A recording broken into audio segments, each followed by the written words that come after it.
할렐루야. 네. 반갑습니다. 집사님께서 김 집사님이신가요? 황 집사님이신가요? 네, 황 집사님. 황 집사님이신가요? 이 한수 집사님 두 분 전함을 보니까 이 우리 박 목사님 동역자가 여기 계시구나. 또 전도사님도 계시더라고요.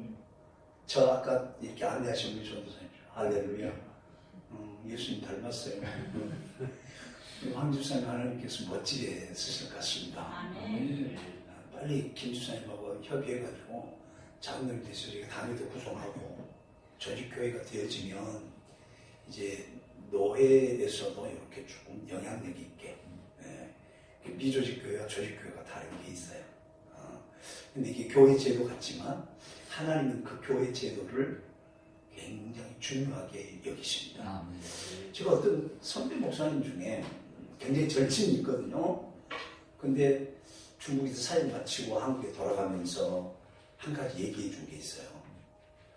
뭐냐면 아무리 총회에서 결정하고 노회에서 결정하고 또 당회에서 결정한 것이 우리 마음에 안 들더라도 그 결정을 잘못했다면 그 결정을 잘못한 사람들이 책임을 지지. 그러니까 성도들은 그 결정에 대해서 순종해야 된다. 그러면서 어떤 목사님이 총회에서 어떤 결의한 것에 대해서 이렇게 조금 반란을 일으켜가지고 좀 무리를 일으킨 적이 있는데 하나님께서 너무 혹독하게 다루시더라. 물론 이거 잘못 결정한 분들은 그 나름대로 책임을 지겠지만 그래서 이제 이 교회 강단에서 선포한 말씀이 굉장히 중요합니다. 하나님 그대로 이루시잖아요. 심지어는 부정적인 불신앙의 말도 네 입으로 말한 대로 내가 행하리라 하고 광야 40년 동안 맨날 죽겠다고 그러고 외국으로 돌아가겠다고 그러고 조금만 추우면 춥다고 원망하고 더우면 덥다고 원망하고 아니 목마르면 또 목마르다고 원망하고 모세를 원망하고 하나님을 원망하고 그래서 결국 외국으로 돌아가잖아요. 이게 그 사람들 한 사람도 가난에 들어가지 못하잖아요. 하나님께서 광야 40년 동안 그들을 유리방황하게 만듭니다. 다람쥐 쳇바퀴 돌듯이 가데스 바네아에서 다람쥐 쳇바퀴 돌듯이 40년 동안 이 사람들이 다 늙어서 죽을 때까지 한 발짝도 전진 못하는 거예요. 근데 오늘 수요일에 이 정도 오시면 굉장한 건데 여러분. 요즘 바쁘고 굉장히 이 집회에 대한 그 열정들이 없어요. 유튜브로 유명한 목사님 설교 다 보고 말이죠. 성경 공부하는 것도 볼 수 있고 다 그러는데 하나님은 얼굴과 얼굴을 대면하면서 예배하는 것, 공적인 예배를 얼마나 소중히 여기는지 모르십니다. 여러분 이제 주일 예배도 공적인 예배지만 수요일 예배도 공적인 예배예요. 수요일, 주일, 금요일은 공적인 예배가 생각하시고 아주 최선을 다해서 참석하게 되면 하나님이 임재 속에서 비밀한 음성을 듣게 될 줄 믿습니다. 무슨 동영상 보고 어쨌든가요. 이제 인사말 드린 거예요.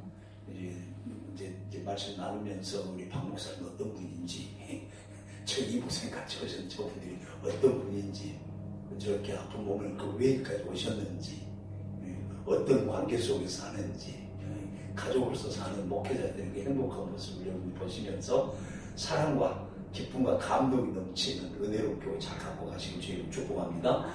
자, 이제 제가 왜 중국에 가게 되었나? 26년 동안 왜 이렇게 지금까지 사역을 하고 있으며 다 이런 분들이 같이 동역자가 돼가지고 제가 한 게 아니고 이 박 목사님, 이 목사님을 비롯해서 수많은 헌신자들, 그리고 황 집사님 같은 김 집사님 못 오셨네요. 좀 바쁘신 것 같아요. 황 집사님 같으신 분들 헌신해서 이렇게 읽어봤거든요. 그러니까 동역자가 중요해요. 오늘 반주해 주셔서 너무 고맙습니다. 실력이 대단한데요? 세상에. 막 하늘 찬송하고 싶은데 근데 오늘 좀 늦게 가더라도 찬송 좀 실컷 부릅시다. 저희 산동 한인교회는 1999년 6월에 새천년의 위대한 비전을 이제 가슴에 품고 출발한 그런 교회입니다. 한인교회라고 교회 이름을 그렇게 명명한 데는 이유가 있습니다. 산동성은 우리 조국 대한민국 입장에서 보면은 최초의 선교사를 파송한 선교 1번지입니다. 그래서 21세기를 여는 새로운 천년을 앞두고 왜 하나님께서 산동성의 또 연태 땅에 이렇게 보내셔서 교회를 개척하게 하셨을까 생각했을 때에 저희들을 중국에 보내셔서 교회를 개척하신 데는 아브라함이 팠던 우물을 다시 파라고 하는 그런 이삭의 그 꿈을 주셨어요. 그래서 산동 한인교회라 명명했고, 그래서 그때부터 가슴에 산동성 1억 인구를 품고 선교 1세대가 이루었던 그 일들을 또 시대적인 사명감을 가지고 이렇게 해야 되겠다 그렇게 생각해서 산동성 1600 비전을 갖게 됐죠. 산동성 1600 비전이라고 하는 것은 1574개의 향과 진이 있는데 1억 인구가 거기에 흩어져 삽니다. 그 1574개 그 향과 진을 이제 반으로 내서 1600으로 하고 그 핵심적인 지역에 교회를 세워서 1억 인구를 복음화시킨다는 그런 단순한 비전이었는데 성도들이 그 비전을 선포했더니 모두가 다 그 교회에 나오는 분들은 한국에서 선교적 마인드를 가지고 있었기 때문에 이미 헌신된 분들이었어요.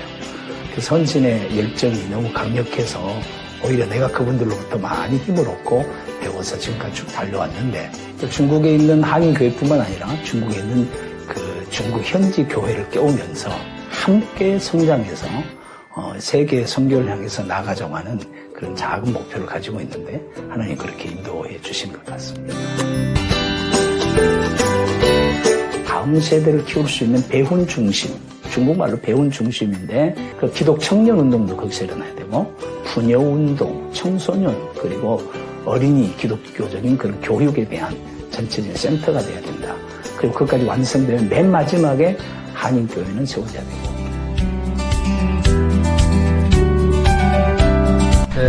중국은 교회 건축이요. 교회 중국 정부에서 허가를 하는 허가됩니다. 신청됩니다. 근데 뭐 제도상으로는 신청하면 나오는 것 같지만 거의 안 나와요. 특별히 이제 중국 정부에서 교회의 그 숫자를 통제하면서 거의 이제 교회 건축을 허가 안 해주는데, 보통 우리보다 큰 경우는 1000명, 2000명 이래 되는 좀 중형 이런 교회도 10년 됐는데도 안 나와요. 돈은 엄청 건축 헌금을 다 못하는 상태에서도 허가를 안 줘가지고 지금 못 찍고 있는 상태인데, 우리는 지금 한 3년 사이에 이 허가를 따냈어요. 그 따내게 된 이유가 우리 목사님이 한 20년 전부터 우리 교회 비전을 1600개의 마을, 그러니까 산동성 1600개의 마을 우물을 파자는 그 뜻이 뭐냐면 산동성에 1600개 되는 이런 진들이 있어요. 한국말 말하는 업이겠죠. 이 업에다가 교회를 심어 놓자.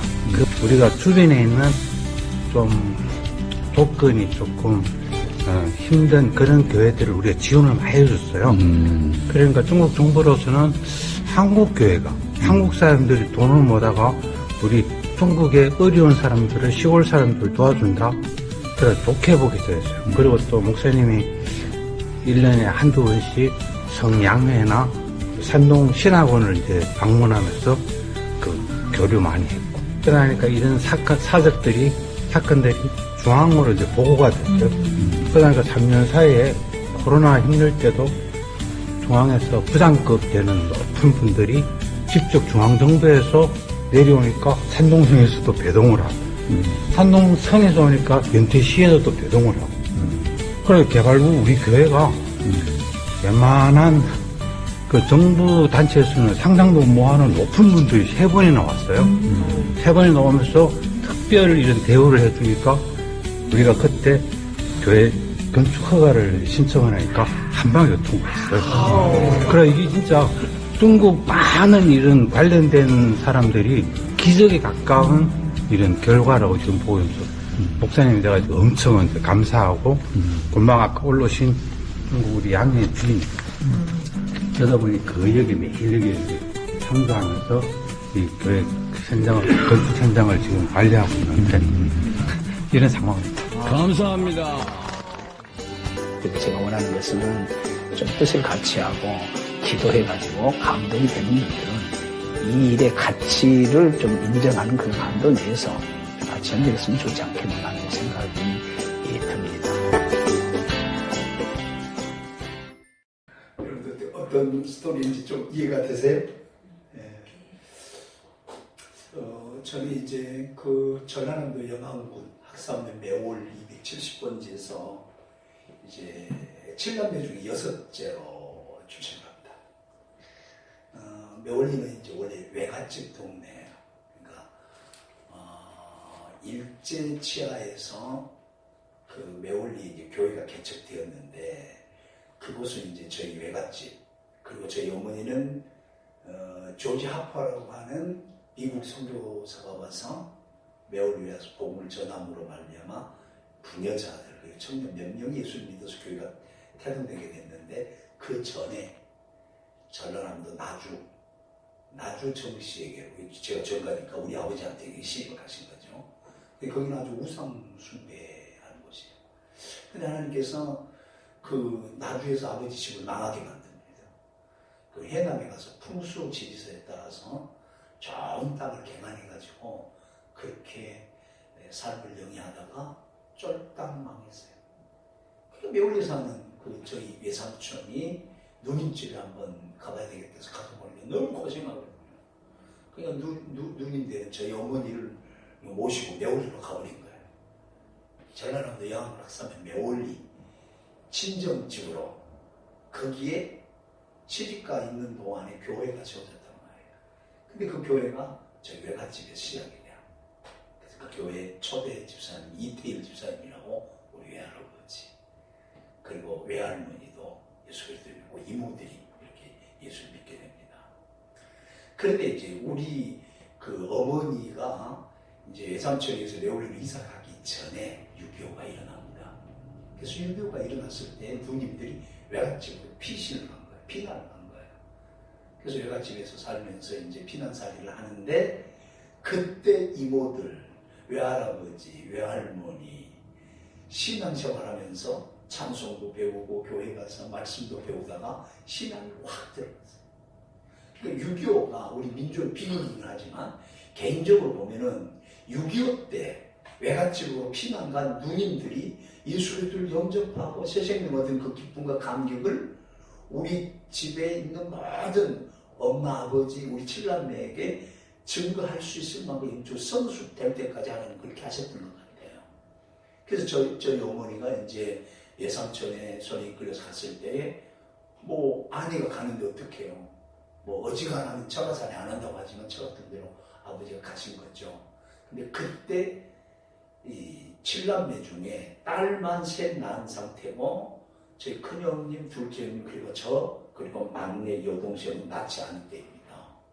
그게 오히려 큰형님부터 이제 누님들이 신앙생활하고 부모님들은 반관 상태에 있는 그런 상태에서 우리가 태어난 거예요. 그럼 누님들의 손에 이끌려서 교회 생활을 하게 되었고 선택의 여지 없이 우리는 예수쟁이가 된 겁니다.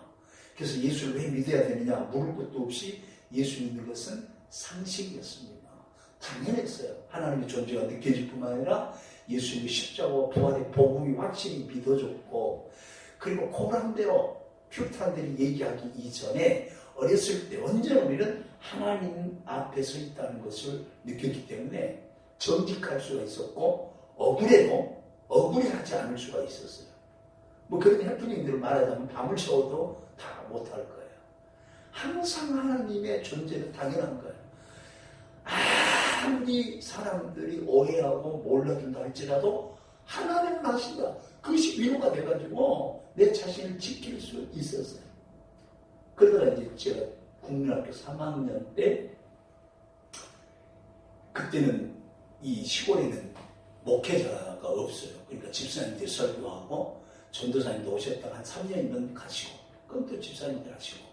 그래서 그때 당시에는 뭐 1960년대니까 이 순회 전도사님들이 있었어요. 여전도사님들. 동네 다니면서 복음 전하고 그리고 밥을 주면 먹고 재워주면 자고 안 그러면 예배당에서 그냥 그렇게 하시는 순회 전도사님들이 그렇게 다니던데요. 그런데 순회 전도사님이 오셔서 교회에서 모이지 않고 교회에서 뭐 주일날 모인 다음에 저녁에는 그 김광암 집사님이라고 하는 아주 글자는 모르지만 영적인 안목이 있어서 아주 덕스러운 그런 집사님이에요. 그 집이 호화주택이에요. 초가지원이지만 굉장히 안방도 넓고 사랑채도 있고 그리고 뭐 이런저런 그게 보니까 하면 아마 그 아들들이 다 결혼해가지고 같이 이렇게 대가족을 이루면서 사는 거기에요. 근데 거기로 기웃대는데 거기서 이제 그 기도 집회가 열렸어요. 무슨 이유인지는 모르지만 막 뜨겁게 기도하는데 눈에서 눈물이 나오고 뭔가 외침이 있고 그럴 때에 내가 목사가 됐으면 좋겠다 그런 생각이 됐어요. 그런데 그 3학년에서 5학년 될 때까지 그 사이에 저희 어머니를 하나님이 손대셨어요. 어떻게 했냐면은 아주 영적인 눌림 속에서 아주 귀신 들림의 현상이 나타났어요. 이건 힘으로도 안 되고 능으로 안 되는 거예요. 우리 한의사들이 오고 치료를 위해서 많은 사람이 동원돼도 안 되는 거예요. 근데 그 순회 전도사님 오셔가지고 나 바빠서 가야 되는데 내가 종근이 어머니를 이렇게 기도원에 가서 같이 기도하면서 치료를 위해서 좀 힘써보겠다고 보름 만에 깨끗하게 나와가지고 오셨어요. 그때부터 이제 우리 집은 영적인 부흥이 일어나는 거죠. 그리고 이제 제가 이제 시골에서 워낙 애들이 공부를 안 해서 내가 항상 탑을 했어요. 그러니까 존재감이 있어서 어머니가 소풍 갈 때든 운동할 때든 다 가는데 그냥 가는 게 아니에요. 찰밥이라고 하시니까 그 찹쌀에다가 팥 넣어가지고 삶아서 이렇게 하고 약간 간이거든요. 그 자체가 굉장히 맛있어요. 그런데 닭도 잡고 푸전가리를 반찬 잘 만들고 그렇게 항상 싸가지고 아주 선생님도 다 그렇게 하는 거예요. 그렇잖아 이쁜데 어머니가 일찌감치 시골에서 친아빠는 일으켜가지고 선생님이 다 그걸 좋아했던 거예요.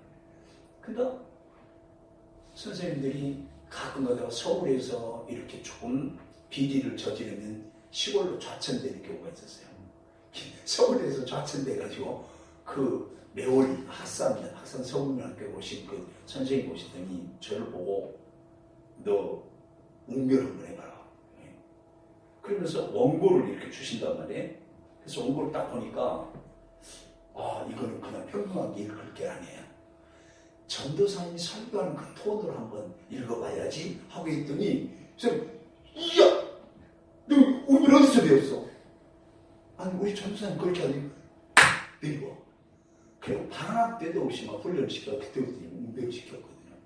그러면서 이 분명 노왕이 되는 거예요. 그때는 서울에서 부흥이 오면 부흥 강사님들이 어느 대통령보다도 훌륭해 보였어요. 왜냐하면 울기도 하고 웃기도 하고 떼굴떼굴 튕기기도 하고 어떤 경우에는 동네 청년들이 이 교회 일장 밖에서 구름하다가 이렇게 하다가 막 기도하고 하는데 바람처럼 딸려 들어오는 거예요. 툭 떨어져가지고 막 잘못해서 용서해 주세요 막 하면서 뭐 술담 낸 것까지 회개하고 뭐 별 이런저런 다 회개하면서 청년들이 막 모여서 그러면서 또 하거든요.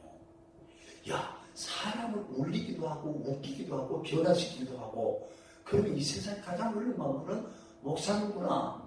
그래서 내가 목사로 소원했다고 하는 것이 너무나도 마음에 흐뭇한데 다 또 서울에서 오니까 시골에서 농사 지으면서 잠깐만 분들하고 그 목사님들 뻔하다 말고 신설일정 이렇게 오신 거 하고 뻔해가 다르잖아요.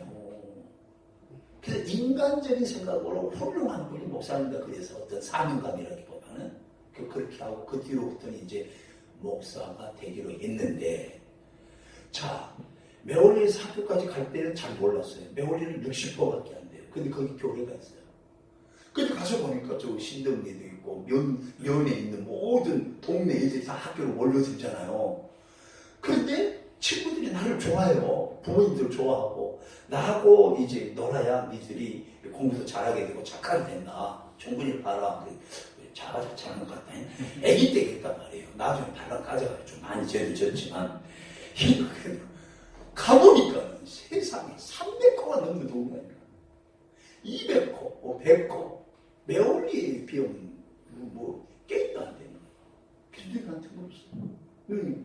아니 매월리는 60호밖에 안 되는 교회가 세웠는데 300호가 있는데 왜 저런데 교회가 없을까?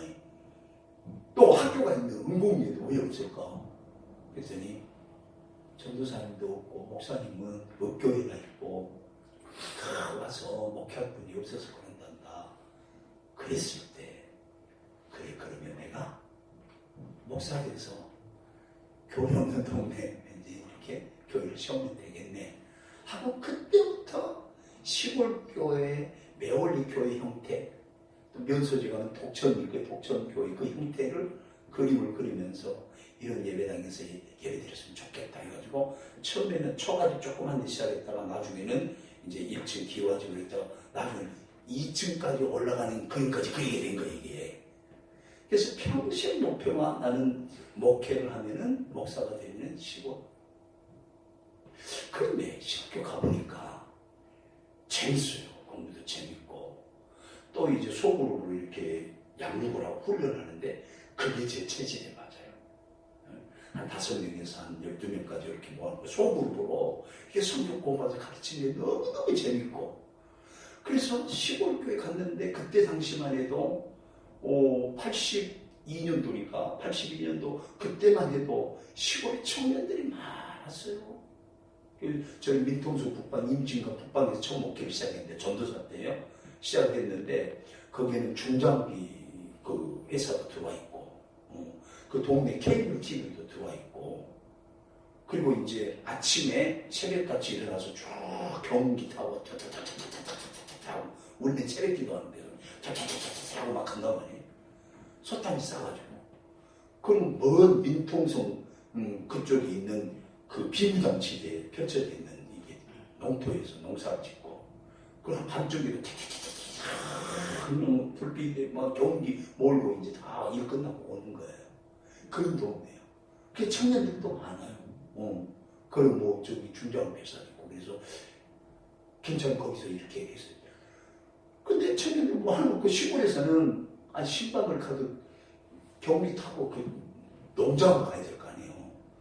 근데 그냥 가둬놓고 양육하고 훈련시키는 거예요. 그래 그 동네 어린아이들이 많아가지고 그 성경 유치원까지 만들 수 있어요. 서울에서 선생님 2분 모셔도 하고. 제가 시골이지만 시골답지 않는 그런 거예요.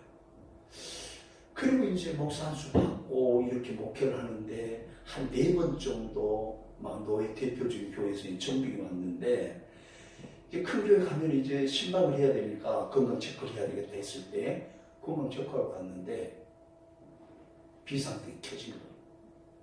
목회 지금 중단하지 않으면 죽는다고. 간이 다 망가지고 심장이 다 망가졌다. 그래서 이사 준비까지 해놓고 못 간 거예요. 그 한 4번 정도. 그러면서 그때부터 아프기 시작한 게 간이 망가지고 심장이 망가지고 저 이제 군대도 특전사 출신이거든요. 아주 굉장히 강건하다고 생각했고 제 아내도 이게 상상할 수 없는 일. 근데 이상한 게 아프단 말이에요. 그래서 시골에 간다고 하면서 그냥 이걸 하고 다시 또 공부한다고 서울로 와가지고 시골 예매하니까 그런가 보고 시골 목회하러 간다고 간 것이 읍교회라서 읍교회에 갔어요. 그래서 한 3년 동안 하다 보니까 악화돼가지고 배가 이렇게 불러서 복수 6,000cc 빼내고 치료에 들어가는데 의학적으로 끝났어요. 그래서 제 아내는 그 목사 사모 입장에서 한 번도 해보지 않는 여러분들 혹시 서울 길동지라서 하남시 아십니까? 신장. 옛날에는 강주 중부면이었는데 하남시가 있어요. 하남시 시장 쪽에 가가지고 처음에는 튀김 기계 이렇게 사다가 튀김장 사고 내가 아주 고기를 못 들는 거야. 어떻게 목회자 사모가 장사가나 기도하다 우아하게 죽어야지.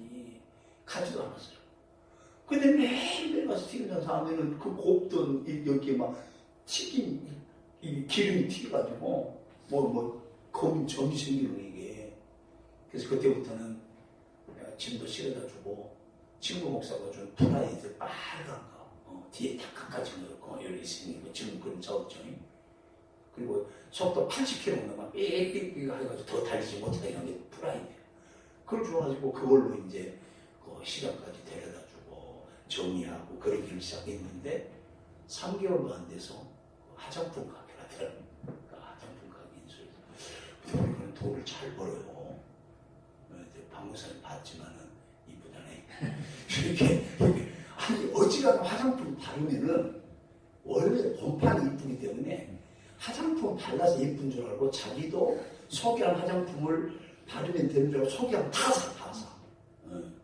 그럼 어느 명절에는요 하루에 한 3편이나 되나? 그 1000만 이상을 했죠. 별 놀라면 그렇게 얘기하지. 1000만. 상상할 수 없는 일이 일어나는 거예요. 그래서 이 길로 가도 괜찮겠다. 그러면서 했는데 제 속에는 목회자가 될 점이 있죠. 그러다가 선배 목사님이 길동에서 목회하는데 한번 거기 가서 예배를 드려야 되겠다. 주일 아버지 뒤에서 원래 예배 드리고 나오는데 목사님이 딱 터져오시 웬일이냐고 목양실 끌어가고 여차저차해서 이렇게 아파가지고 지금 남한 선생님을 요양하고 있다. 그랬을 때 이 목사님이 거기에 남전도에 회원들을 불러가지고 목사님이 이렇게 해서 참 남한 선생님께서 지금 주일날 기다리면서 이렇게 요양하고 있는데 한 달에 10만 원 그리고 그 쌀 한 포 20kg짜리 그리고 라면 한 박스 매달 이렇게 하게 하고 그리고 남전도에 회원들 와가지고 기도해주고 이렇게 하기도 하고 막 그런 상황 속에서 한 1년 지냈나? 근데 그 목사님한테 전화가 왔어요. 서울 길동 은평교회 그 목사님한테 전화가 왔는데 뭐라고 하시는 분이 그대로 있으면 죽어. 아파서 교회 와서 아프고 너라도 교회 와서 놀라고. 그래서 사모님 장사하니까 뭐 사례비는 안 주겠지만 협동 목사로 일하게 해줄 테니까 교회 와서 그리고 교회 와서 아프라고. 그러면서 하시는 약속이 뭐냐면 은평연천이 그러니까 아들 이름이에요. 대학 졸업할 때까지 교회가 책임집니다. 그렇게 하면서 이제 부르신 거예요. 그런데 나를 쓰려고 부르셨나 보다 했는데 나중에 다 회복된 다음에 물어봤어요. 무슨 생각으로 그렇게 나를 불렀냐고.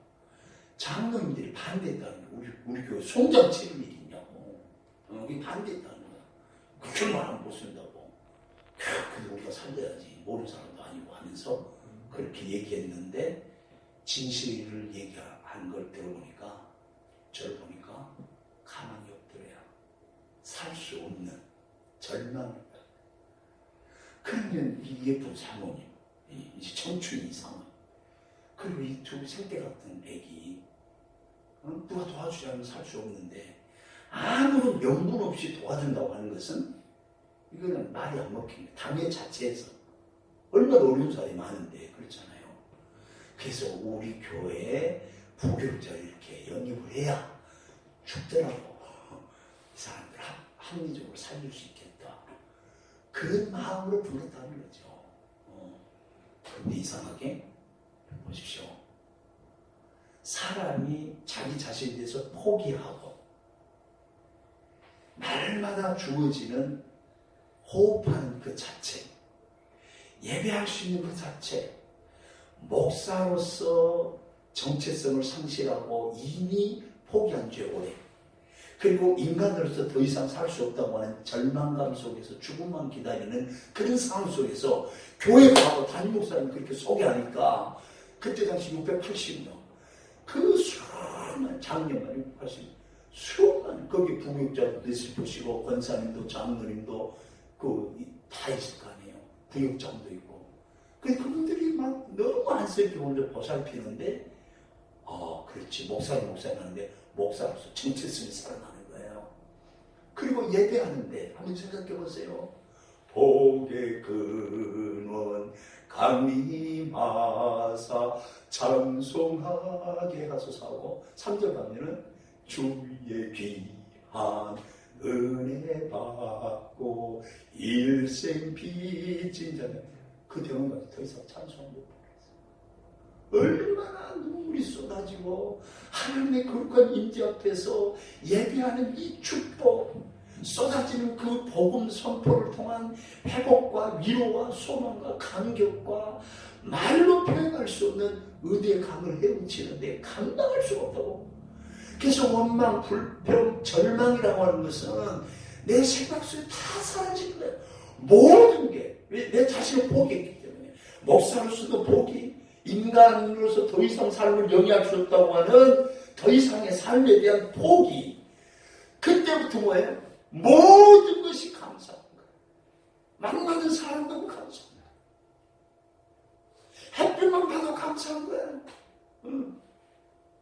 사랑을 받다고 하는 것이 얼마나 새록새록 새롭든지 범사에 가면서 항상 기뻐하고 기도가 저절로 될 거 아닙니까? 그렇죠?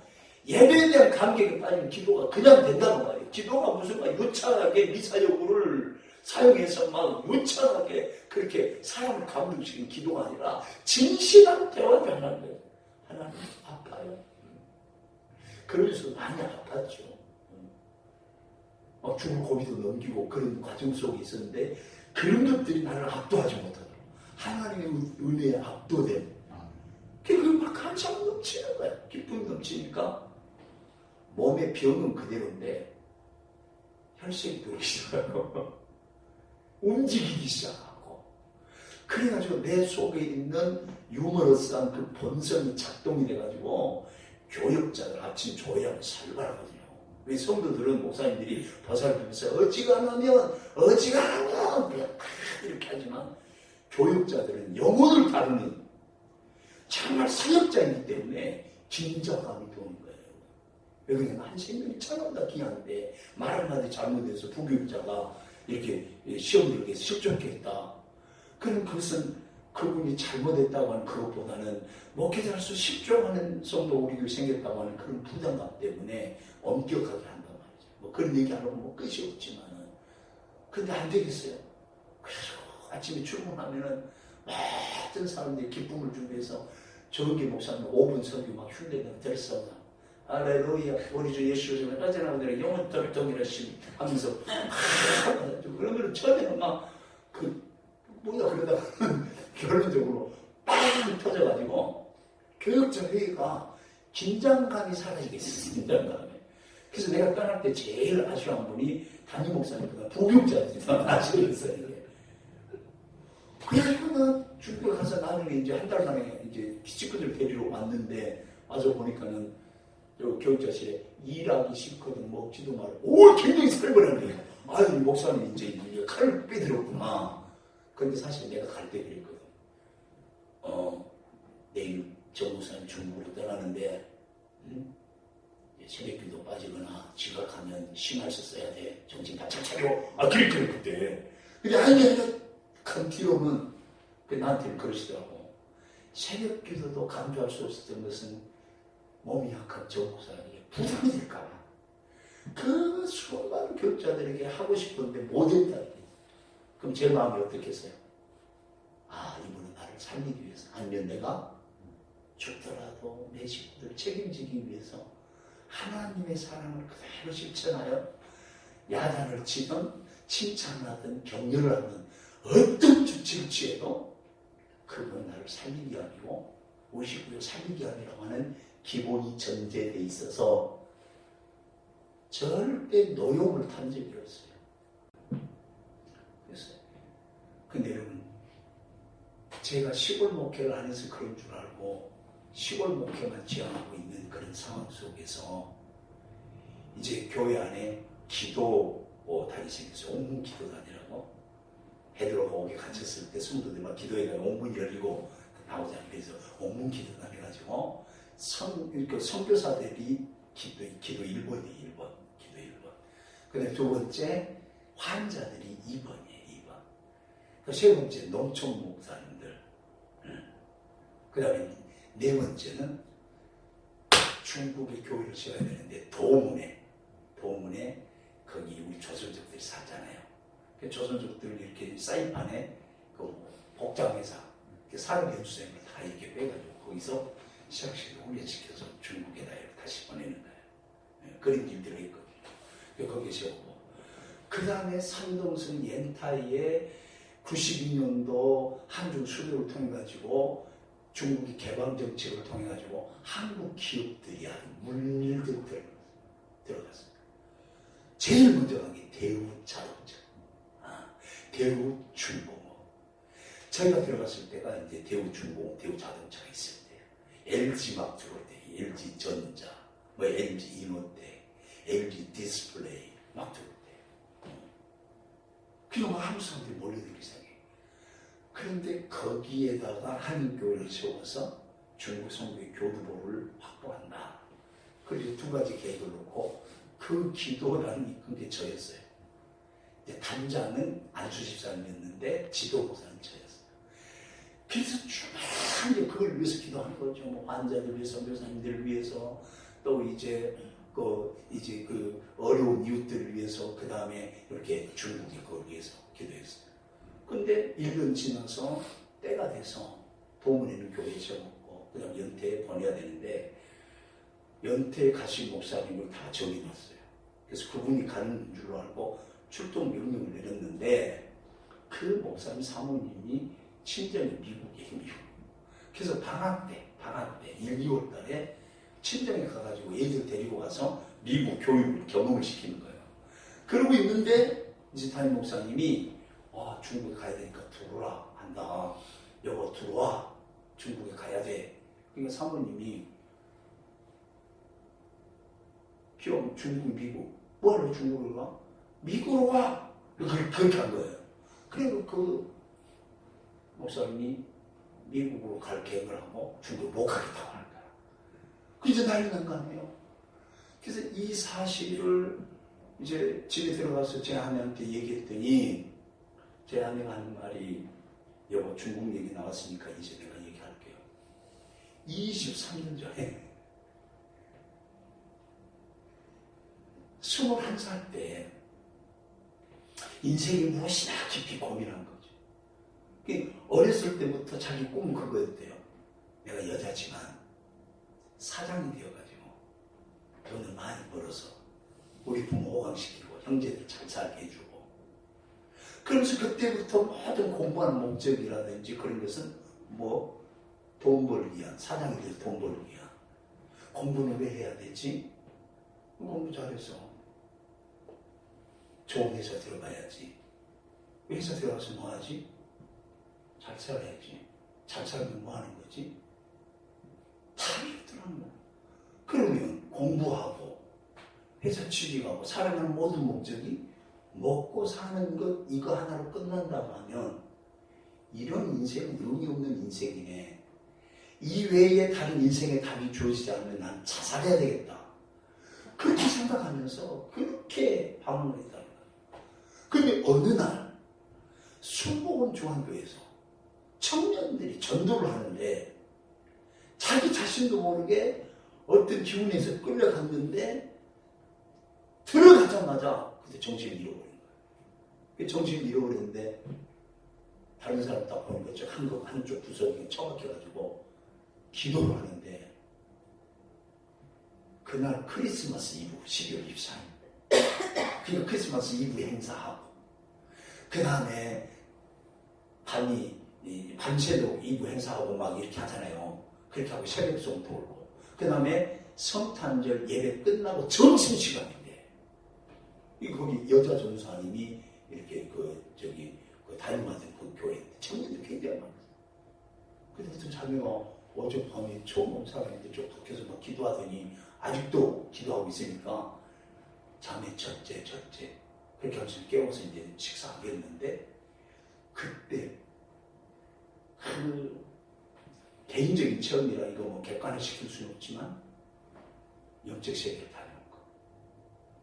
지구본이 이렇게 있고 하나님 위로 쭉 데리고 올라가서 이 지구를 다 보여주는데 한 곳을 딱 주목하는데 그곳이 느낌이 준공이라는 게 준공. 그때 당시 준공이에요. 중국 공산당 괴대라 해가지고 준공이라 했다고 딱 느껴지더라고요. 자신도 모르게 그냥 그렇게 소원이 됐다 이거지. 내가 중국에 가서 선교하다가 숨을 하겠습니다. 그렇게 해놓고 저한테 걸린 거죠. 처음에는 이뻐서 했는데 보니까 기도도 많이 하고 찬양도 주일학교를 너무 잘 가르치더라고. 그래서 나는 아내를 구한 게 아니라 목회자 사모를 구했어요. 그때 만나가지고 이제 여차저차 해가지고 했는데 내가 프로포즈 할 때 신학생이니까 예스 한 것은 이 사람을 통해서 그 꿈을 이루신 거야. 뭐 나만 바라고 있네. 나만. 근데 이 인간은 뭐예요? 아까 얘기했듯이 맨날 시골교회 그림만 그리고 있고. 만약에 개척하다가 이게 개척교회 망하면 어떤 장사를 할 수 있냐고 물어봤어. 저 멀리 나의 시원성. 그런 거 아버지 저는 손잡고 가면서 순례자의 길을 이렇게 고달픈 거야. 그러면서 매주일 만날 때마다 기도 제목 내라고 막 그렇게 하면 얼마나 좋겠어요. 그러면 그 정도 됐으면 막 중국이나 비전 뭐 세게 비전 그렇게 해야 자기 직성이 풀릴 텐데 23년 동안 한마디 안 하고 주님과 싫어한 거예요. 사람은 안 변하거든요. 그 미리서 얘기하면 오히려 질러버릴 수도 있고. 그런데 다 죽여놓고 죽음을 기다리는 아주 패배 인생의 그 길을 달릴 때에 중국에 대한 얘기가 나오니까 얘기를 하고 사실 이랬어. 근데 그때요 하나님 다 죽여놓으니까 뭐만 남았다고 그랬죠? 주님만 남는다고. 하나님이 나를 부르신 걸 느껴졌어요. 너무너무 선명하고 그래서 그랬구나. 나는 생각해보세요. 아주 괜찮은 교회들이 있어요. 천빙했는데 이유 같지 않는 이유로 자꾸 하나님 막는 거예요. 그래가지고 제가 제 성격을 아니까 그냥 돌아치기를 좋아하거든요. 그러니까 아마 다 죽여놓지 않으면 중국 가서도 마음에 안 들면 2, 3년 하다가 그대로 치고 왔을 거예요. 한국에서 교회에 신호하던 교회 3년 이상 있은 교회가 없어요. 은평교회 그때 다 죽여놓고 가니까 5년 있다가 도져가지고 이제 중국에 간 건데 하나님 다 죽여놓고 그렇게 나를 불렀다. 근데 그때가 이제 세월이 흘러서 큰 놈이 고2, 작은 놈이 중2였어요. 근데 모아놓고 얘기를 했어. 병아, 정아, 저 엄마 얘기 듣고 보니까 아빠 아픈 이유를 알았다. 이제 중국에 가야 되겠는데 어떻게 생각하냐? 여기들이 아빠 가요! 가요! 왜? 우린 군대용이 아니에요. 국제용이에요. 그래서 이거 기특가 됐는데 기도운동 받았냐? 그래서 나중에 중국에 가가지고 이제 막 중국 가면 여유가 있잖아요. 과외가 없으니까. 여기서 맨날 가요. 학교 갔다 오자마자 막 학원 다니고 정신 없잖아요. 그리고 또 이제 은평이 그때 100km가 넘어가지고 한양고등학교 막 씨름배서 오고 유도배서 하고 막 가가지고 그럼 거기 건달들이 많잖아요. 이게 엄마 아빠는 못하게 하고 잘 그런 거 하라고 놔뒀으면 안 아팠을 텐데 그런 상황이니까 그런 굴레에서 벗어나고 싶었던 거야. 그래서 가자고 했는데 우리는 얘들이 사명감 있구나. 그렇게 하고 이제 갔어요. 그렇게 돼서 이제 딱 중국에 갔는데 동기부여를 아내에게서 받았잖아요. 사탄이 아내를 건드리는구나. 정신없어. 이유를 몰라. 픽픽스 눈이 감기고. 그러니까 거기도 먼저 와 있던 사람들 중에 사삭스러운 사람이 있어. 전라도 말로 사삭스럽다고 그러는데 제 아내 보고 사모님 귀신 들렸다고. 나한테 기도받아야 낫는다고. 한번 생각해보세요. 주님이 강제적으로 밤을 새워가면서 영적 세계를 보여줘서 확신 줬을 때 우리가 생각하지 못한 그 은사들이 속에 있어요. 제가 느낀 정도였어요. 그걸 분별 못하겠습니까? 그러니까는 마지막 기도하다가 이렇게 얘기했대요. 하나님 오늘 아침에 나 고쳐주지 않으면 그 사람이 말한 거에 옳다고 생각하면 그 사람한테 가서 기도 받을 거라고. 그럼 30분 만에 그래서 그때부터 영적으로 장악하기 시작하는데, 그때부터 전도에서 오는 것이 아니라 막 기업들이 몰려오면서 그냥 교회가 그냥 된 거예요. 산동교가 어떻게 붕하게 되냐 물으면 나도 모르는 거야. 하나님은 보내줬지 무슨 특별히 뭐 전도를 하고 뭐 은사집회라고 그런 거 하나도 없어요. 그때 이제 형제 자매로 온 분이 저기 있는 이하선 목사님과 이미자 사모님이 형제 자매로 형제 자매로. 근데 보니까 그때는 사업가로 왔거든요. 근데 어느 날부터 굉장히 흡수력이 강해가지고 제 아내가 아마 1대1을 하는데 두 부부가 16주 하셨나요? 그렇게 하고 나서는 이미 목사가 돼버렸어요.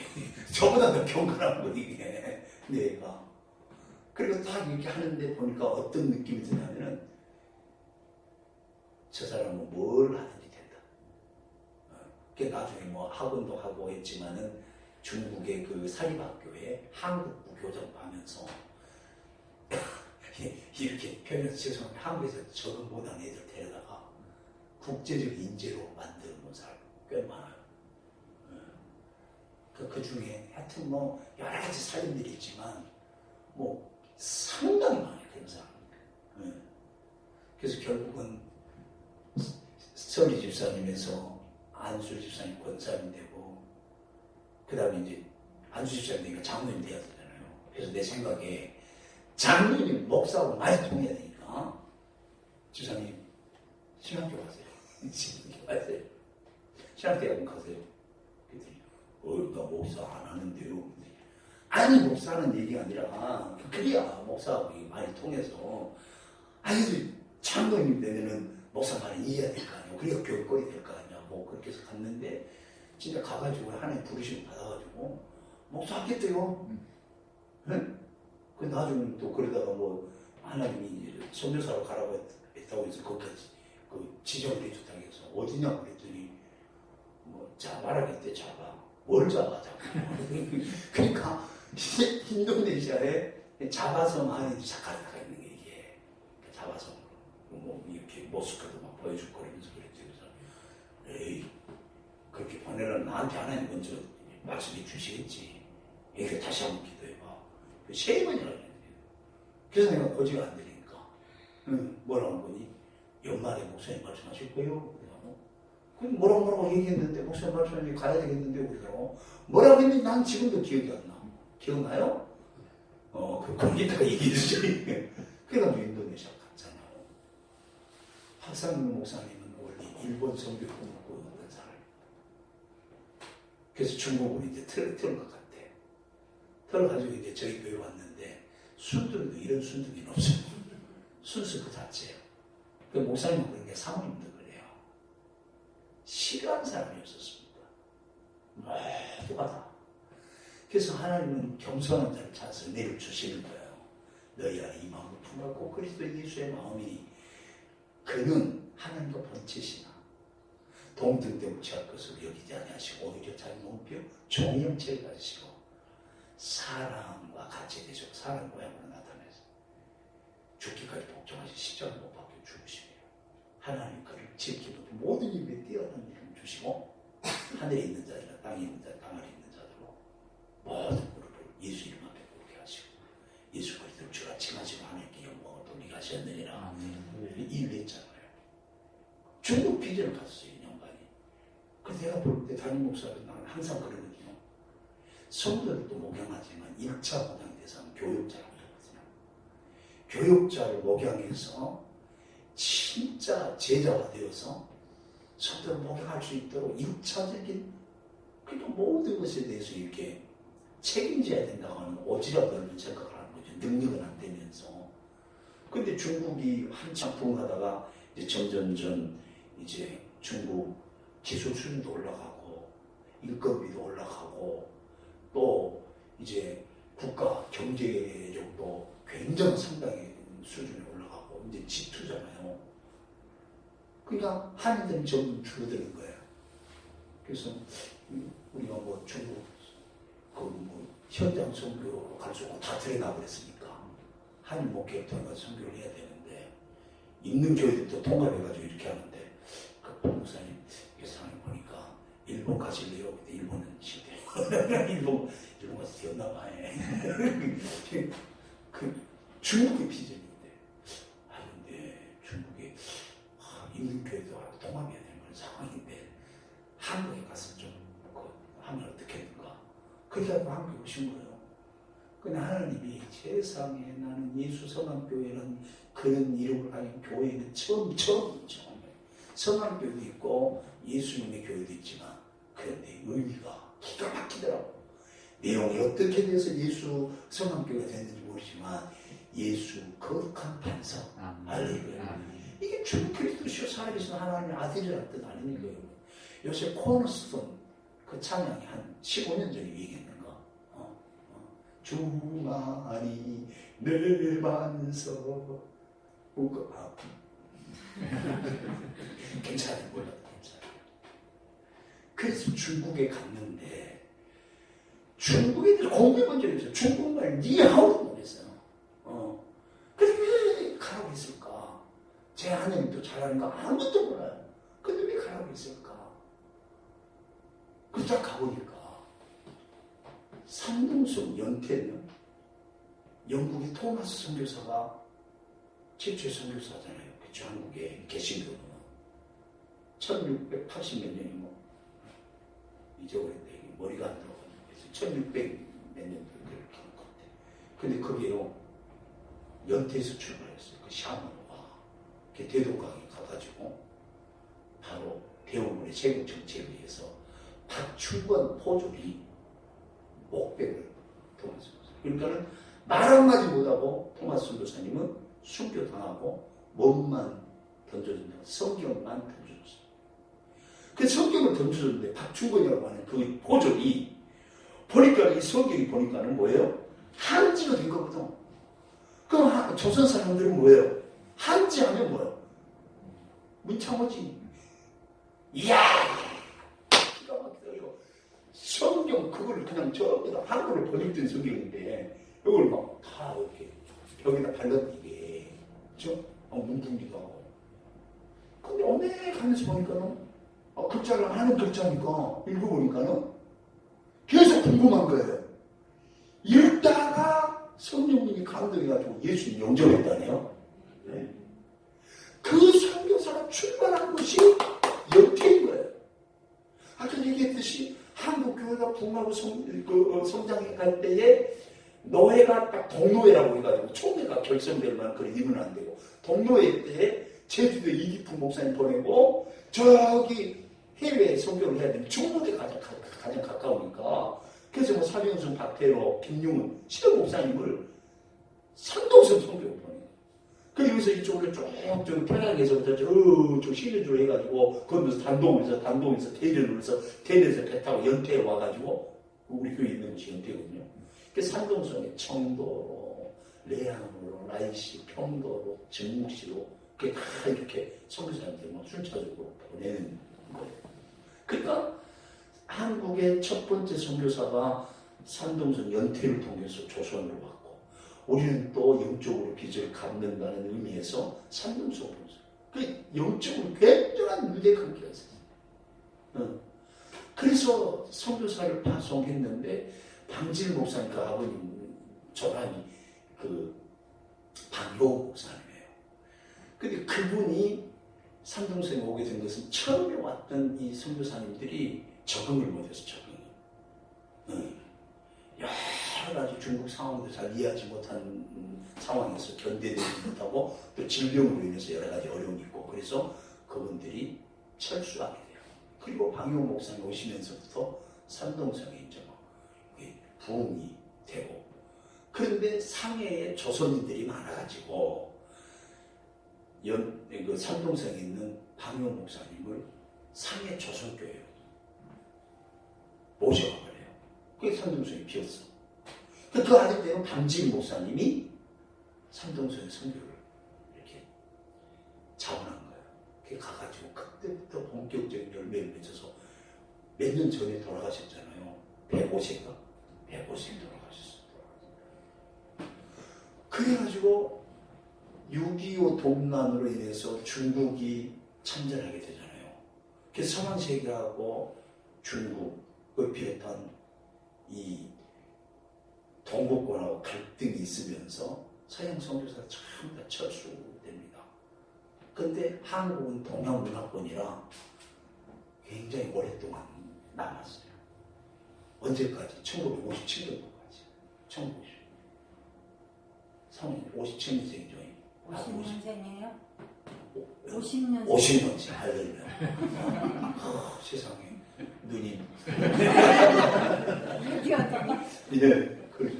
6.25 때 그러셨구나. 근데 57년도까지 있다가 57년도에 그 아주 이게 동국권과 서구권이 이렇게 갈등을 해서 서양 선교사 다 쫓겨났을 때에 그분은 이제 거기서 견뎌낸 거죠. 견뎌낸 거예요. 그래서 57년도 이제 추방되면서 중국의 지상의 교회는 하나도 없었어요. 그리고 드디어 1992년도에 수교를 맺으면서 들어가 보니까 우리가 99년도에 갔거든요. 9년 뒤에 가보니까 하나님 그런 가운데서 역사하셨어요. 제 숨어들었을 것이다 그랬는데 연태 그 화련교회라고 거기 가보니까 그때 3,000명이에요. 3,000명이. 여러분, 상황이 변한다고 해서 하나님의 택한 백성들이 예수 믿는 것을 막을 어떤 세력은 없다. 근데 가서 그 목사님 만나보니까 이게 화교, 한국에 사는 화교 목사님이 그 교회를 세운 거예요. 국적은 한국이죠. 이제 그 민족은 이제 저쪽 한나라 한자, 우리 한국 한자가 아니라 한족인데 국적은 조선이죠. 그분이 세운 교회예요. 그래서 한국 교회가 굉장히 인연이 깊은데 일제치하에서 한국 분들이 중국에 가서 이렇게 방황할 때 그 교회 많이 보살폈다고 하면서 그래서 그때부터 만나서 교제하기 시작하는데 그 목사님 지상에 드러난 교회 삼작교 목사님으로서 사람들은 뭐 이상하게 생각하는데 만나서 보니까 선교사님들한테 선교를 받아가지고 할아버지가 믿게 되면서 할아버지 무릎팍에 누워서 성경 읽고 기도하면서 예배하면서 그렇게 성장한 예수 그리스도의 유일한 구원의 주님이라고 하는 분명한 신앙 고백이 있더라고요. 그래서 우리가 하고 있었던 건 전혀 다르구나. 교회도 마찬가지예요. 교당 간판 보는 것이 아니라 그 목사님이 복음을 가지고 있는가. 예수 그리스도 십자가 부활 외에 다른 복음은 없다. 심지어는 사도 바울이 하늘로서 내려온 천사랄지라도 내가 전한 복음 외에 다른 복음을 전하면 저주를 받을지어다라고 극단적으로 선언하기까지 절대적인 복음은 예수 그리스도 십자가 부활 외에 없다는 말이에요. 그게 복음의 핵심이에요. 그게 복음의 내용이에요. 복음은 예수님, 복음의 내용은 예수 그리스도 십자가 부활. 그러니까 이게 그 속에 붙은 거예요. 그래서 그때부터 공식적으로 활동을 하기 시작했는데 선교사님들은 독자적으로 이렇게 몰래 하다가 들키는 중앙이에요. 근데 같이 계셔서 알지만은 우리는 중국 교회와 함께 중국 교회를 통과해요. 그러니까 중국 교회가 알고 있고 정교국이 알고 있으니까 똑같은 일을 하는데도 왜? 이 사람은 위법하지만 우리가 있어서 문제가 있으면 양의 주임이 우리가 같이 했다. 민간 교류 차원에서 같이 했다. 종교에서 우리가 알고 있다. 그럼 뭐 좋은 일 하는데 뭐. 이게 커져가지고 이게 교회가 공식화되어버린 거예요. 그래서 저 교회 건축에 대한 얘기 나온 것이 왜 나오게 됐느냐 하면 그 개발구, 우리 한국으로 말하면은 산업단지. 중국의 4대 개발구 중에 하나인데 거기에는 교회가 없어요. 예배당이 없다고 말이에요. 중국은 아무 데서나 예배하면 안 돼요. 더군다나 외국인들은 그냥 외국인들이 교회라고 하는 공동체를 만들면 안 돼요. 단체 결성권이 외국인들에게는 없어요. 다만 종교 활동을 할 수 있는 활동 장소는 허가를 해줘요. 그 안에서는 예배하고 종교 활동, 다른 데서 종교 활동하면 그 위법한 거예요. 교회라고 하는 공동체를 인정을 안 해요. 중국 교회는 그냥 종교국의 승인을 받아서 이렇게 허가를 받아서 그렇게 하는데 외국인들은 활동적 교회 자체는 인정을 안 하는 거예요. 근데 그런 상황 속에서 이제 교회를 해보니까 중국교회를 통해서 중국교회와 함께 해보니까 굉장하고 그러니까 기업인들이 들어오는데 기업인들 중에 안수 집사님들, 장로들 굉장히 내주하시는 분들 많고 권사님들도 많고 그래서 그분들이 정부 사람들과 만나서 기업을 이렇게 투자 유치하는 데 있어서 이런저런 협상을 할 때 꼭 요구하는 것이 이게 그 의료 인프라, 교육 인프라, 그 다음에 세 번째가 있네, 종교 인프라. 믿는 사람이니까. 한국 사람들이 시간 없대는 살 수 없다. 그래서 세대되고 세대되다가 보니까는 거기에 최고 높은 사람을 개발부, 이제 그 서기라고 그래요. 서기가 제일 높은 사람이에요, 서기가. 그 서기가 2008년도에 금년도 개발부의 국정목표 1번은 교회를 세웁니다. 있을 수 없는 일이에요. 있을 수 없는 일이에요. 왜? 투자 유치를 위해서는 외국인들이 종교 인프라를 요구하니까. 근데 그 기회를 딱 잡은 거죠. 네. 그렇게 해가지고 어떻게 얘기를 했느냐. 중국 교회하고 외국 교회를 같이 지어라. 그래서 한인교회가 한쪽 사용하고 한쪽은 중국교회가 사용하고. 근데 세월이 흐르면서 한국 기업이 잘 나가서 그 지역의 세수의 40%를 한국 기업에서 다 됐어요. 그럼 좀 경제를 하시면 40%를 하면 뒤로 자빠집니다. 야, 한국 기업이 가서 그렇게 공을 했나? 그러니까 한국 사람들은 거기서 굉장한 대우를 받아요. 그 지역에서는. 지금도 마찬가지예요. 상당히 많은 대우를 받아요. 그런 상황에서 이제 교회를 세우겠다고 하니까 기업인들이 나서가지고 이렇게 헌금한다는 말이에요. 이게 기부하는 그걸 하겠다. 그래가지고 우리도 모르는 사이에 각 기업에서 각주를 해가지고 건축원금이 모아진 거예요. 그래서 저한테 와가지고 이렇게 하기로 했으면 정목사도 여기에 협조하라. 그래서 제가 통역을 통해가지고 얘기했어요. 교회를 그렇게 지으면 안 된다고. 복지관 지을 거냐, 공기당 지을 거냐. 아, 교회 지은다고. 교회는 그렇게 지으면 안 된다고. 교회 주인은 하나님이시고, 그걸 하나님 임재하셔야 되는데, 예수 그리스도의 구주를 믿는 사람들이 헌신하는 마음으로 과거 역전 두품 그렇게 내놓아서 그렇게 교회를 지어야 거기 하나님 임재하시고 교회지. 만약 기업인들이 그렇게 각출해가지고 이렇게 하면은 누구 교회가 되겠냐? 교회가 또 여러 교회가 많은데 어떤 교회가 들어올 것이냐? 이거 막 기분 나빠하면 막 가라고. 그래가지고 1년 동안 찾아오지 않아서 야, 이거 내가 굉장한 문제를 일으켰나? 내가 쫓겨날 수도 있겠다. 그러고 있었는데 1년 만에 다시 찾아왔습니다. 중국 정부 사람들은 연구를 많이 합니다. 왜냐하면 예교 문제가 크니까. 이제 G2가 돼가지고 국제적인 그것에 따르지 않으면 안 되는 여러 가지 것들이 있어요. 알아봤대요. 이 정부사 말이에요. 뭐 전쟁함도 없는 사람이 그냥 그 엄청난 프로젝트를 막는 것처럼 됐으니까 물어봤대요. 물어보니까 정부사 말 맞다고 다 그렇게 대답했대. 한국에 물어봐도 그러고 중국 교회에 물어봐도 그러고 그 말이 맞다고 그렇게 얘기를 했대요. 어떻게 하겠는가? 하나님이 주시란다. 그래서 기업에서 헌금받아 하나도 안 받았어요.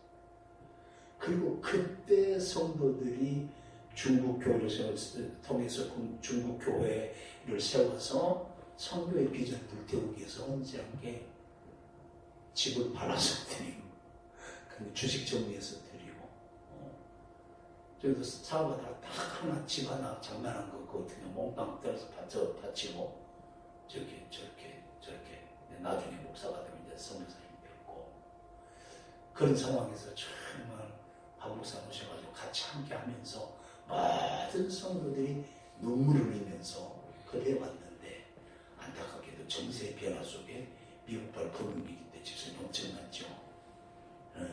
미국발 금융위기로 세계 경제가 완전히 폭삭 중단됐죠.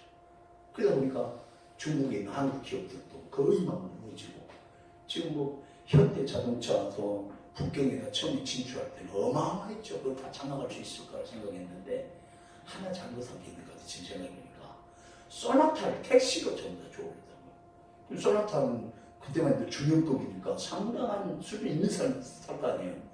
그 택시로 막 불러다니는 그걸 누가 자가지고 타려고 하겠네요. 그리고 또 기술 그 유출 사건 때문에 뭐 그림자 같은 거는 아예 뭐 생산도 안 하려고 하고 경쟁력에서 뒤처져가지고 결국은 중국 사람들에게 거의 다 넘겨주고 이제 왔다고 봐야죠. 다 철수했다고 봐야죠.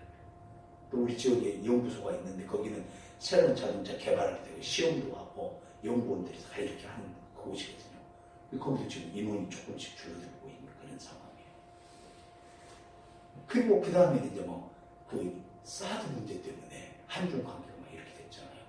그 다음에 이번에 또 뭐죠? 이게 코로나 때문에 이것 때문에 16년 동안 중단이 됐어. 예배당 건축.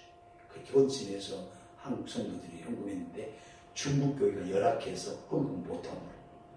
중국 교회가 헌금해서 교회 짓는 것은 이가 위법하지 않아요. 그러나 한국 교회 외국인들이 헌금을 해가지고 중국에 교회 세우는 것이 위법한 거예요. 그게 용납이 안 돼요. 중국 교회가 헌금하지 못하니까 이렇게 건축이 안 되고 있다가 코로나를 겪으면서 방역 문제 때문에 중국에 있는 모든 교회는 다 예배가 폐쇄됐습니다. 그리고 조금 이렇게 좀 이렇게 생각이 있는 사람도 온라인으로 예배 드리는 중국 교회 있었지만 몇 개 교회야. 그리고 외국 교회도 전부 다 이렇게 문을 닫았어요. 방역 문제 때문에.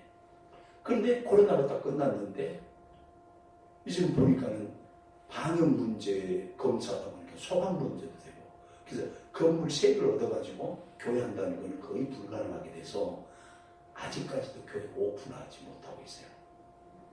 그런데 중국 교회 어떤 선교사님이 지은 그 건물이 있는데 그게 도시계획에 묶여가지고 어떻게 됐어요? 다 철거하고 그게 아파트가 됐어요. 그래서 그 대토를 해줘야 되는데 토지가 없는 거예요. 왜 우리한테 돌아다니는 게 막 14,000평방, 뭐 8,400평방 4년 동안에 건축을 안 하면 정부에서 회수하거든요. 16년이거든요. 4번이나 변경을 했어요. 4번이나. 그래도 그걸 남겨둔 것이 대단하잖아요. 중국에서.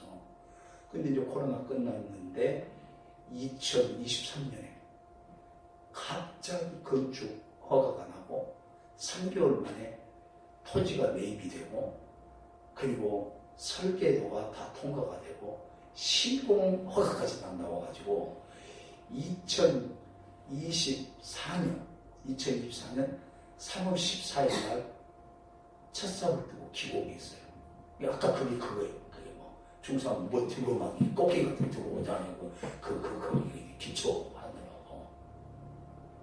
그렇게 해서 이제는 건축이 다 완공이 돼가지고 아마 6, 7일이면 입당할 것 같아요. 무슨 얘기를 드리느냐, 여러분. 예수 거룩한 반석, 예수 그리스도를 교회의 기초로 삼고, 그냥 이 집은 살아계신 하나님의 교회 진리, 기둥과 터라고 그러잖아요. 예수 그리스도가 반석이 돼서 이 성합교회의 이제 기초가 된다고 해요. 기둥도 예수 그리스도, 모퉁이들도 예수 그리스도. 그래서 벽돌이 연결될 때마다 예수 그리스도를 기준점 삼아서 모두가 다 그 닮은 꼴로 동일한 믿음으로 교회가 세워져간다고 말이죠.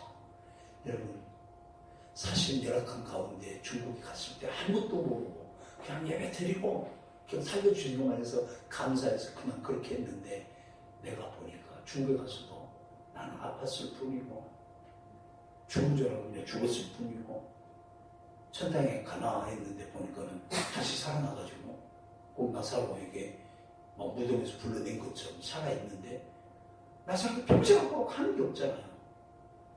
사람이 무슨 열심히 하고 뭐 잘하고 그거는 우리에게 보여진 것이지 하나님이 한번 작정하시면 그대로 되는 줄 믿습니다.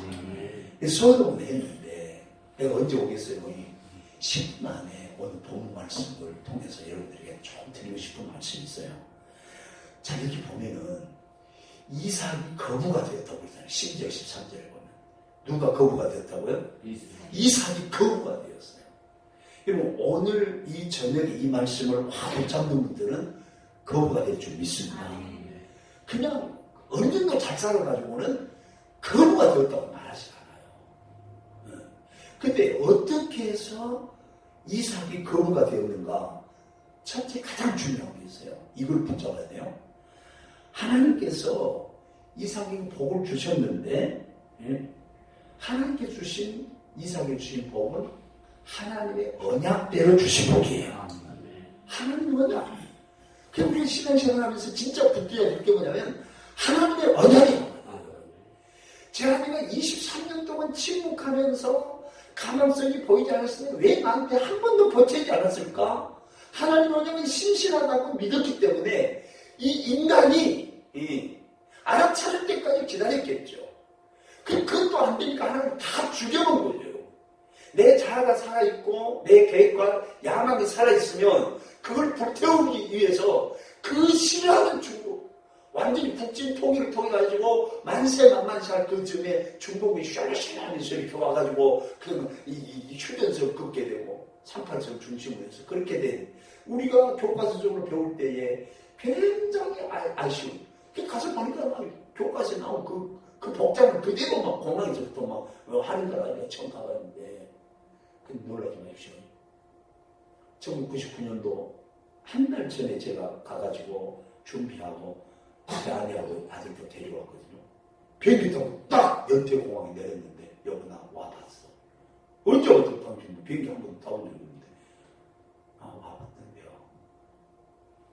그때 하나님이 21살 때 만나셨던 그 광경이 너무나도 기가 막힐 정도로 똑같았어요. 맞아, 바로 이렇게 생겼었어. 대문에만 뭐 여기 그쪽에가 막 붙여놓은 것 같아. 너무 소름이 돋을 정도로 그렇게 한 거죠. 하나님의 언약대로 하신 것입니다.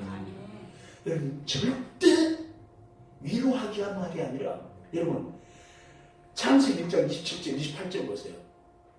하나님이 있어요. 우리가 우리의 형상을 때 우리의 모양 우리가 사람을 만들고 바다의 어족과 공중의 이 땅 짐승을 다스리게 하시고 하나님이 형상대로 인간을 창조하시고 그리고 나서 그 사람에게 이르시되 뭐라고 그러죠?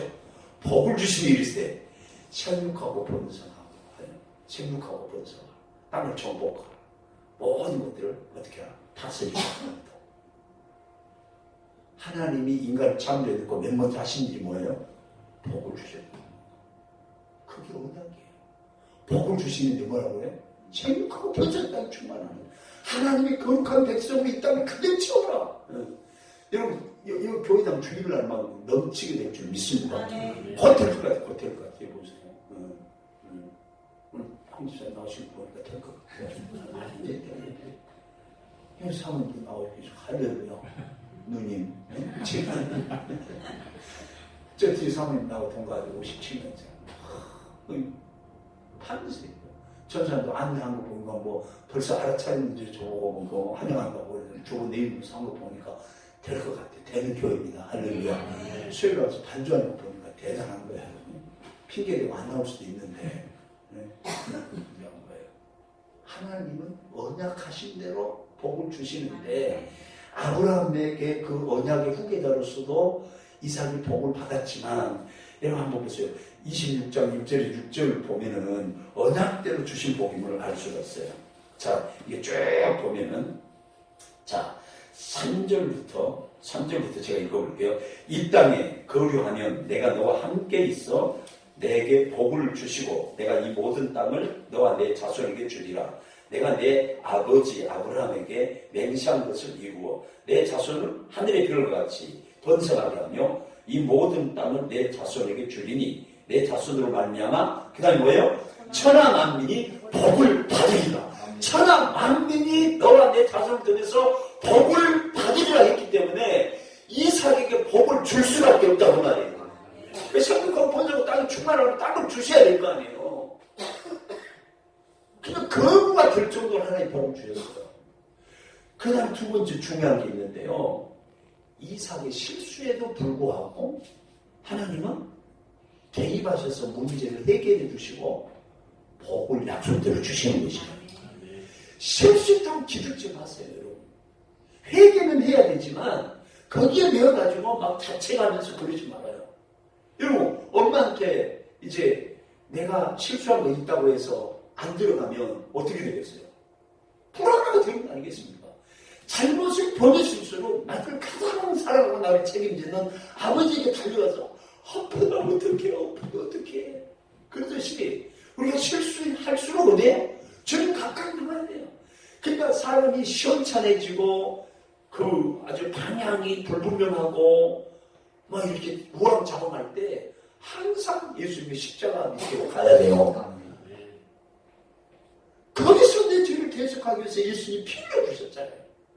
거기서 예수님이 우리를 찾으시기 위해서 버림당하셨잖아요. 하나님 어째 나를 버리셨나니까 절도하잖아요.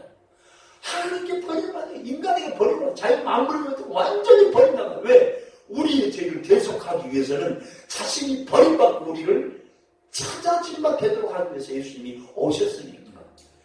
여러분 정말 막달라 마리아 지난 부활주일 설교하면서 막 눈물이 나더라고. 기도하면서 한 생각해서 막달라 마리아가 무덤 앞에서 웃고 있잖아요. 예수님 무덤이 비어있어서 베드로와 요한에게 가서 얘기했는데 와서 보고는 그냥 가만히 자기 집으로. 아니 누가 예수님 시체가 훔쳐갔나 보다고. 이 예수님 시체가 너 향수를 발라드리고 왔는데 이거 어떻게 하면 좋겠냐고. 그런데도 그냥 가고 혼자 남아서 펑펑 울잖아요. 그런데 거기에 누가 나타나시더라? 예수님 나타나. 내가 부활하기도 그렇게 많은데 그것도 까먹었냐? 야단치지 않고 부활하신 당신을 친히 나타내 보여줬어. 누구에게? 막달라 마리아에게.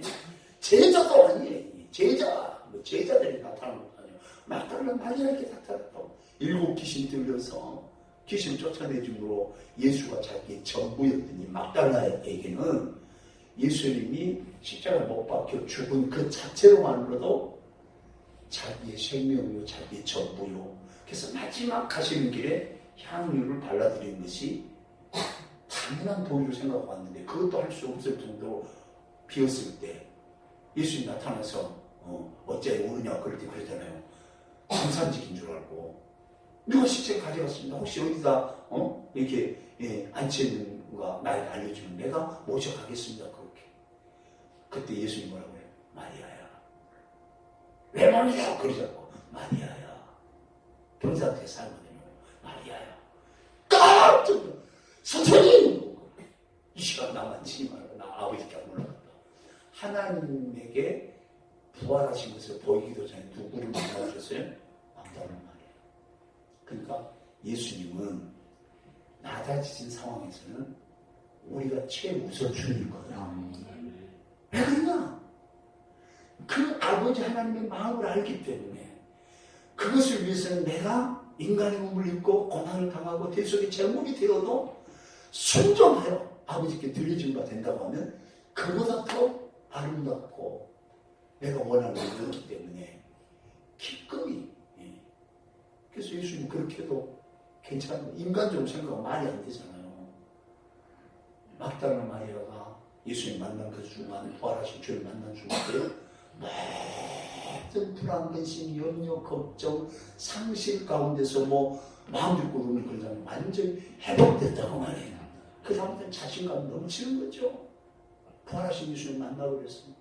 제자들이 가서 예수님의 만났음을 전하고 그리고 부활하셨음에 대해서 증거하고 예수께서 갈릴리에서 만난다고 했으니 기다리십시오. 그러니까 전하는 최초의 부활의 목격자요. 그 다음에 최초의 부활의 증인이 되었습니다. 예수성함교회 가족 여러분 막달라 마리아처럼 부활하신 주님 만나시길 주님을 축복합니다. 금요일날 기도하면서 이렇게 이분들처럼 박목사님, 이목사님들처럼 26년 동안에 산동교회 거쳐가면서 헌신하고 다른 것을 흩어졌던 그리고 힘들고 어려운 상황을 막 지금 통과하고 있잖아요. 그럴 때 막달라 마리아가 울고 있는 것처럼 느껴져서 하나님 막달라 마리아에게 마리아야 하고 나타났던 것처럼 이번 부활주일날 이름을 막 다 불렀어요. 누구 만나주세요.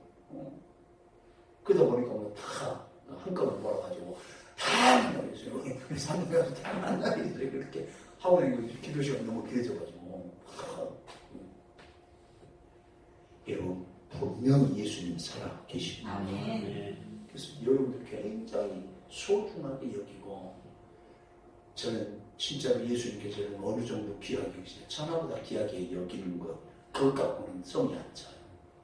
자기 목숨을 내어주고 값주고 살이만큼 귀하게 여기셨다고 말씀합니다. 그러니까 여러분끼리 모였을 때는 그렇게 귀할 줄 몰라요. 왜? 다 별이니까. 육군 본부에다가 그 신병 살 때 점령한 개헌군이거든요. 그러니까 가보니까는 별들만 있어요. 거기에. 이 육군 본부에 보니까. 그러니까 여기 원스타만 돼도 이게 의전용 차가 하나 있어요. 세장. 그다음 작전용 차가 있어요. 그리고 그 여단장 사모님의 시장 보는 차가 진짜 이렇게 그 세 대가 나오는 차가. 근데 스타도 육군 본부에 가니까는 별판 깔고 그냥 전부 다 이렇게 버스에 타고 내리더라고. 그러니까 가치 없어 보이는 거예요. 네. 우리끼리서 모르잖아요. 세상에 가면 여기 시장에 가잖아요. 영적으로 안 보이죠. 사탄들이 난리 납니다. 난리 납니다, 여러분. 그래서 선교 현장에 가서 무슨 일을 해서가 아니라 예수 믿는 사람으로서 존재만 해줘도 사탄의 세력이 무너집니다. 하나님 나라가 세워지는 거예요. 그런 한 사람 한 사람 같이 있는 분들이 우리 예수 소망 가족임을 믿으시기 바랍니다. 우리 사모님 그냥 힘드시죠? 기뻐요? 빨리 가서 만나고 싶어요? 그래서 저는 그랬어요. 누가 먼저 가야 좋을까? 같이 갑시다. 같이 가는 방법이 딱 하나밖에 없다. 예수님 제일만 쉬면 된다. 그래서 우리 살아있을 때 예수님 제일만 없어서 막 그렇게 얘기하는데 그건 욕심이고 조진 상황 속에서 이삭이 어떻게 실수해요? 아브라함이 실수한 거하고 똑같이 실수하잖아요. 아내를 눈이라고 해가지고 하나만 타면 블레셋으로 아비멜렉이 뺏길 뻔했잖아요. 호치탄탄 노리면서 동생이라고 하니까 여동생이라고 하니까 걔도 그 족장 아닙니까? 맹세기 왕 아닙니까? 그 왕에게 이렇게 간다고 하면 굉장히 영광스럽지 않습니까? 그런데 하나님이 그걸 다 실수를 하지 않도록 보호를 해주시는데 아니 햇빛도 그 시간에 왜 끌어안았나고 이게 이삭이 리브가를 끌어안았어요. 근데 그거를 끌어안아 블레셋 왕 하나님이 봤어. 봐가지고 어이구 부부마 그거 찾아가지고 왜 거짓말했냐 했더니 또 이식 직고를 해요. 아니 여기는 그냥 뭐 이쁨이 그냥 왕 무조건 뭐 이게 거시기한다고 그래서 내가 이 여자 때문에 내가 중국 가서 내가 그랬다. 솔직히 얘기하니까 아비멜렉이 대단한 사람 아니에요. 백성들이 선포를 합니다.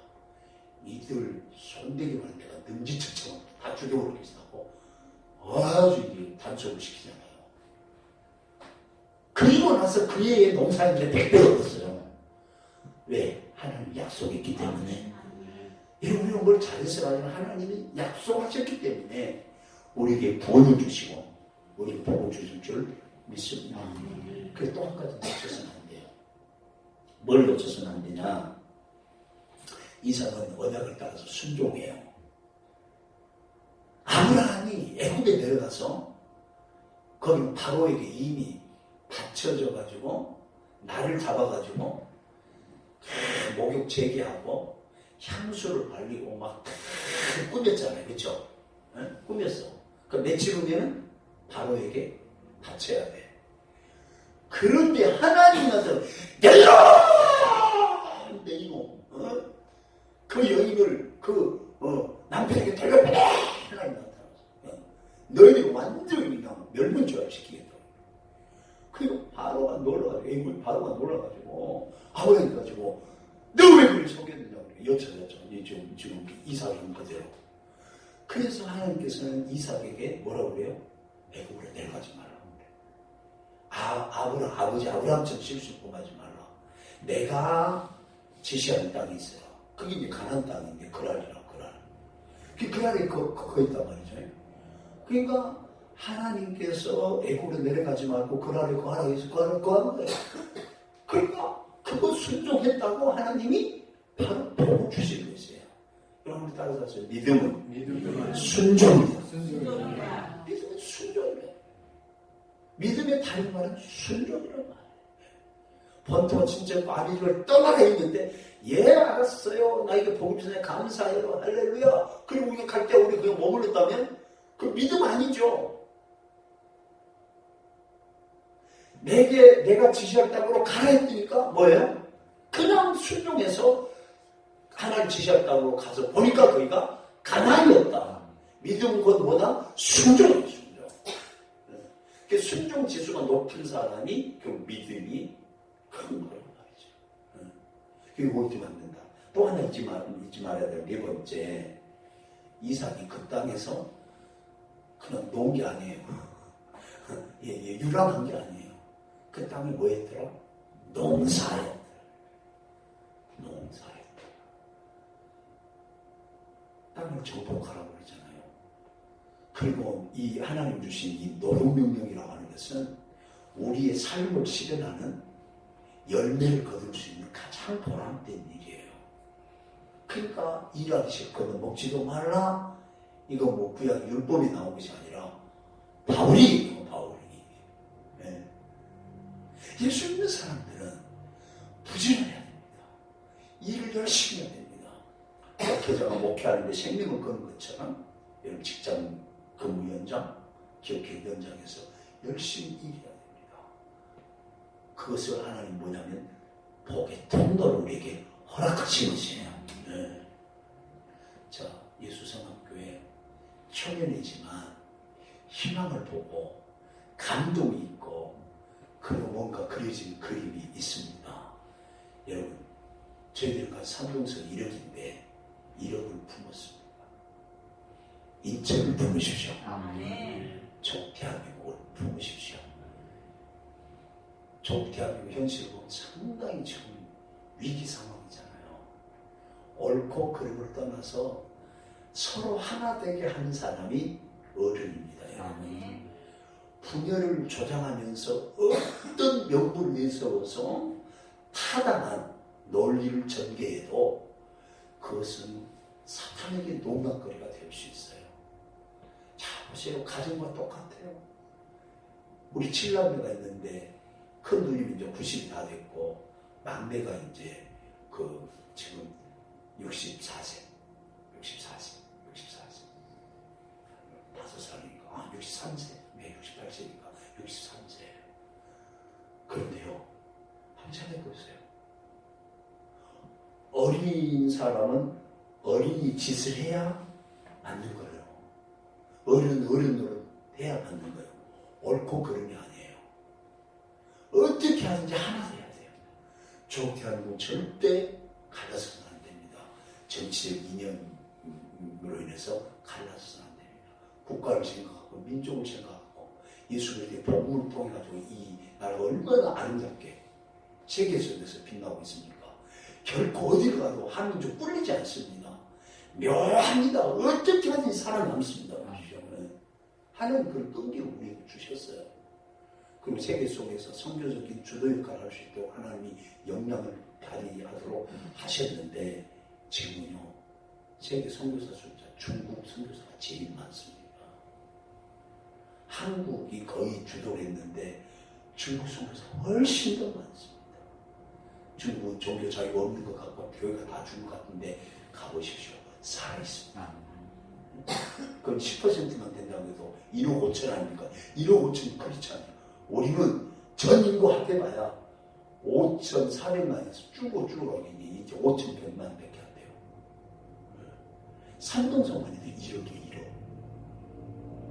나간에 2배 인구가 많다고요. 그래서 지금 막 기도하는 것은 하나님 아버지 60년대 70년대 김중국 목사님 통해서 어디를 찔러도 아프지 않는 곳이 없는데 조국 예수 그리스도의 복음으로 말미암아 그리스도의 계절과 성령의 바람이 불게 하시고 그래야 마을마다 직장마다 하나님을 예배하면서 하루를 시작하게 하시고 전국 방방곡곡에 찬송 소리가 드덮이게 하여 주시옵시고 그렇게 했는데요.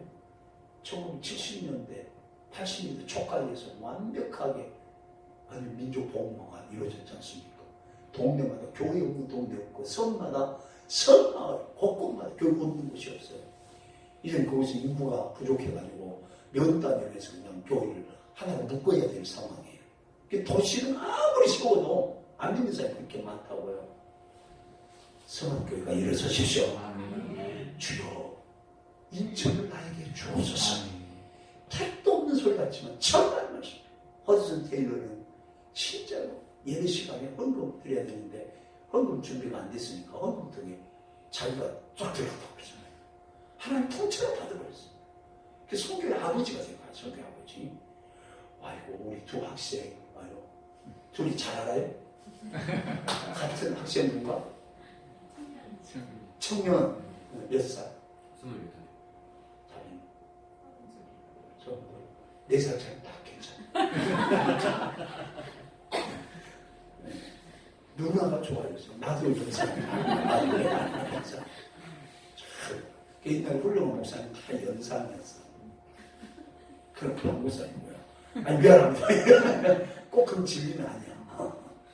띄어서 그래. 띄어서. 그러니까 꼭 그러라는 건 아니고 누나로 동생으로 지내도 아주 영적인 생명력이 있어요. 할렐루야. 청년은 책임지세요? 그럼 회장 부회장 그래요? 회장 부회장 그렇게 하시기 바랍니다. 결론입니다. 하나님 이삭을 어떻게 축복하시는가? 왜 이삭이 축복을 받아야 되는가? 이거는 자기 자신의 영달을 위해서가 아니라 천하 만민을 복 있게 하려고. 그래서 결론은 딱 마지막 한마디만 할게요. 우리 삶의 모토 세 가지로 다 하면 그 우리 다 산독교 있을 때 이 목사님의 방에서 다 맨날 하는 얘기입니다. 딱 세 가지 포커스 맞추면 돼요. 어떻게 살 것인가? 첫째, 하나님을 영화롭게. 예. 그렇게 따라서요. 하나님을 영화롭게. 우리 존재 자체가 하나님께 영광이 되는 줄 믿습니다. 은혜에도 영광이 됩니다. 그 두 번째는 이웃을 복되게. 우리에게 복을 주신 이유가 있어요. 그 복으로 너를 만나는 모든 사람이 복되게 하는 거야. 너 만나갖고 내 인생이 조졌어. 그런 사람이 한 사람이 나오면 나는 인생은 실패한 거야. 이제 오해해서 그런 거는 그냥 핍박으로 받아들여도 괜찮습니다. 나를 만남으로 모두가 행복하고 복이 돼요. 그래서 세 번째는 내 자신이 거룩해야 돼요. 하나님 앞에 섰을 때는 개인적으로 하나님 앞에 서야 돼요. 거룩한 요시는 누구든지 주를 보지 못하리라. 그래서 어떤 일을 딱 결정할 때 세 가지 잣들이 딱 제공됩니다. 이것이 하나님께 영광이 되는가? 나한테는 좋은데 이웃에게는 해가 되는가? 그건 포기해야 돼요. 나에게 유익이 없더라도 이웃에게 복된 길을 선택하면 나는 그것을 압도할 수 있는 복을 하나님부터 받게 됩니다. 그 다음 세 번째, 정말 여러분 자신이 중요해요. 어떻게 하든지 자신을 거룩하게 이 세 가지 모토 안에서 살아드리면 산동하나님교 산동 1600 비전센터로서 이제는 저 예배당에 입당하면 생명의 강물이 산동서 1600마을에 흘러가서 택한 백성 다 주님 앞에 돌아오는데 우리 1세대는 거기까지, 그 다음 세대는 가나안을 정복하는 세대로서 모세가 모압 평지에서 신명기 남기고 다 하나님 부르심 받았다고 하면 여호수아가 요단강을 건너서 실제로 정복하여서 12지파가 나눠진 것처럼 저는 그거를 바라보는 거예요. 지금부터 인천 나에게 주옵소서. 그 다음에 민족을 나에게 주옵소서. 그리고 박 목사님 우리 교회 계셨으니까 열방을 몰라도 중국을 우리에게 주시옵소서. 그렇게 해가지고 한번 같이 일해 보자고요. 그러면 중국을 통해서 우리가 전한 그 복음들이 참 세계의 모든 민족을 복되게 하는 귀한 은혜가 있을 줄 믿습니다.